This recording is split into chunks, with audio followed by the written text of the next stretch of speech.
We're on lesson 4 of chapter 4, which is to write linear equations in standard form. First, we're going to write an equation from a graph, then we'll complete an equation in standard form, and then we'll solve a real-world problem. For many people, standard form is just a nuisance. They got to turn this into slope-intercept form in order to create a graph. But standard form does have good useful purposes, as we'll see with our word problem today. So our first order of business here is to write an equation in standard form of the line shown. So the first thing we could do, like we've done before, is define that slope. So I know that it's a run of only 1, but it's a fall of 3. So negative 3 over 1 would be negative 3 for the slope. What I'm going to do is I'm going to start with slope-intercept form that we did last time. The quick formula for slope-intercept form would be y minus y1, which is one of your points, this y for example, equals the slope, negative 3, times x minus x1, which would be the x from this example. And I pointed to this one both times, so let's use this point. I could have used this, but let's use this. So y minus, y here is positive 1, so we'll say just 1, equals negative 3 times x minus x1. X for here is also 1, so we'll just replace this with 1. So here's my slope-intercept equation. I have y minus 1 over here, so we can get rid of the brackets. So I have y minus 1 equals negative 3 times x, so y minus 1 equals negative 3x minus negative 3 times 1, which is negative 3. That would turn into plus 3. I could turn this into standard form very easily. I can move this minus 1 over here, and I can move this x over here.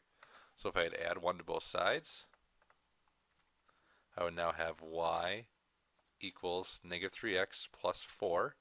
And I could add the 3x to both sides. And now it would be leaving me with 3x plus y equals 4. And here's my standard form equation written from this line. So first thing I did is I found the slope. I used slope-intercept form to plug in these numbers, this 1 for y and this 1 for x. And then I was able to turn that into a standard form equation. Here we need to find the missing coefficient in the equation of the line shown. So then we can write the completed equation when we're done. So we should be able to solve this one because I have a point here. I have the value for x, I have a value for y. So all we really need to do is solve for that a then.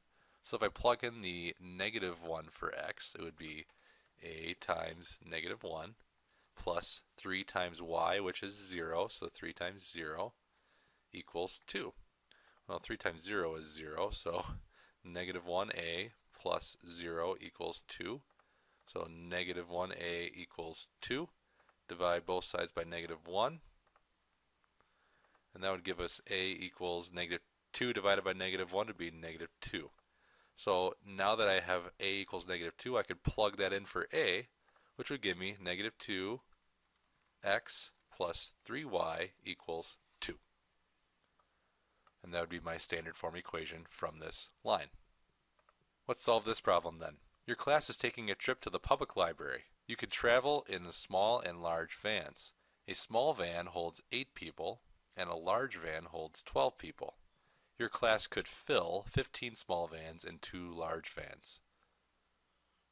A standard form equation would work very well in this instance.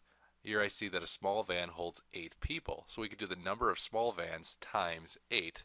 That would be my first variable. So 8s plus large vans hold 12 people. So we could do how many large vans times 12, or 12, we'll say L for large vans. And that'll equal the number of people that are on your trip. And we could solve that because it does give us the value for small vans and large vans for the number of people. So we could say 15 small vans, so it would be 8 times 15 plus 2 large vans, so 2 times 12. That would equal the number of people. So 8 times 15 would be 120 plus 2 times 12, which is 24. 120 plus 24 equals 144. So I know the number of people is 144. So now we can graph this equation. When I graph this equation, I can use the intercepts then to graph it. So I could turn this into 0 to find the L intercept. So I could do 8 times 0 plus 12L equals 144. 8 times 0 is 0, so just 12L equals 144. Divide both sides by 12.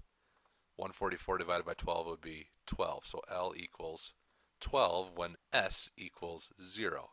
Let's make this the S axis, and let's make this the L axis. So when S is 0, L is 12. I'm going to count by 2s. 2, 4, 6, 8, 10, 12. Just to remind us here that this is 12. And then S, what would S be when L is 0? So let's try this equation again.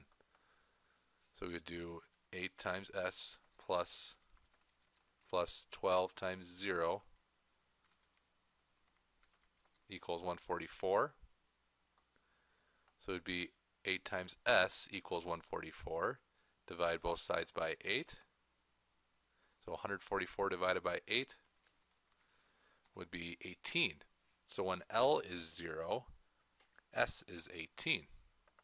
Let's count by 2s, 4, 6, 8, 10, 12, 14, 16, 18. I'll write 18 here so I don't forget. And then when you have the two intercepts, you can just draw a line between them. And this would be our line. So that means if I took 18 small vans, I would take 0 large vans. If I took 12 large vans, we would take 0 small vans. So that would be a couple of combinations already. So 18 small, 0 large, 12 large, 0 small. We could also say something along this line here. This looks like 2, 4, 6 small and 2, 4, 6, 8 large, and that would probably work just as well. So 6 small, large. So anything along that line would be a solution